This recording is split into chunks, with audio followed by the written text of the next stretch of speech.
Hello po sa inyong lahat mga ka-crypto. Ako po si Pinoy Crypto Trader at sa video na ito ay atin pong pag-uusapan ang tungkol dito kay Pepe na isa pong kilalang meme coin.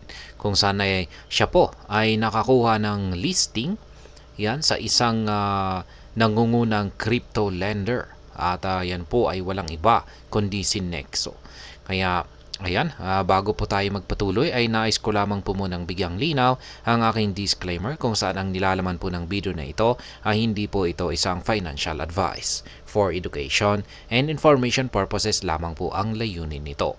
Maliban po dito ay nais ko na rin pong magbigay babala na wala pong kahit anumang group chat ang Pinoy Crypto Trader.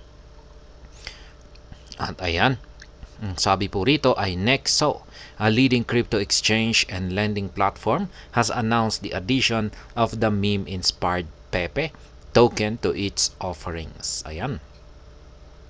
Sa mga hindi po nakakaalam, ay itong si Nexo ay isa po siya sa mga nangungunang crypto exchange at isa na rin po siyang lending na platform.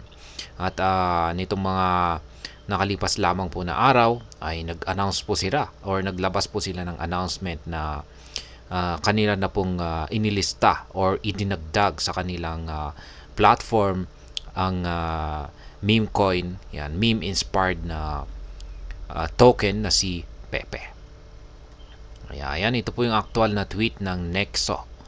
Yan, PP Coin 8 or Pepe is now available on Nexo. Let's explore. Ayan, available na po siya kay Nexo.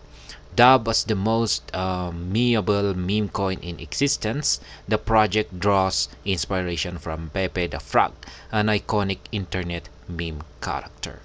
Yan, matindi po kasi siya. Itong si Pepe ay isa po siyang napakatinding internet meme character. Kaya, ayan, marami pong nagugustuhan itong si Pepe. Ayan, yan na po ang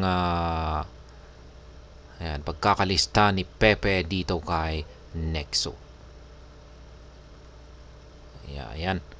Ngayon ay ang aking masasabi naman po rito ay or ang aking sariling opinion naman po rito ay ang pagkakalista nitong si Pepe dito kay Nexo ay isa po itong interesting na development. Napakaganda po ng kaganapan na ito. Ayan, at masasabi ko po rito ay makakatulong po ito para ma-legitimize itong si Pepe at mapataas na naman yung kanyang adoption.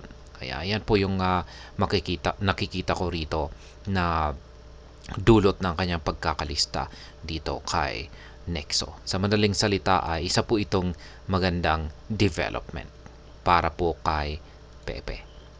At ayan, hanggang dito na lamang po tayo sa video na ito. Sana po ay inyong nagustuhan ang aking paliwanag sa video na ito. Kung inyo po itong nagustuhan ay pakiclick lamang po ang like button nito. Para naman po sa mga bago lamang dito, kayo po ay aking inaanyayahan para mag-subscribe. Pakiclick na rin po ang bell icon nito dahil ito po ang siya magsisilbing notification nito sa mga bago kong videos na akin pong ina-upload sa aking YouTube channel na ito. Marami pong salamat sa panunood. Ingat po tayo lagi at God bless po sa ating lahat.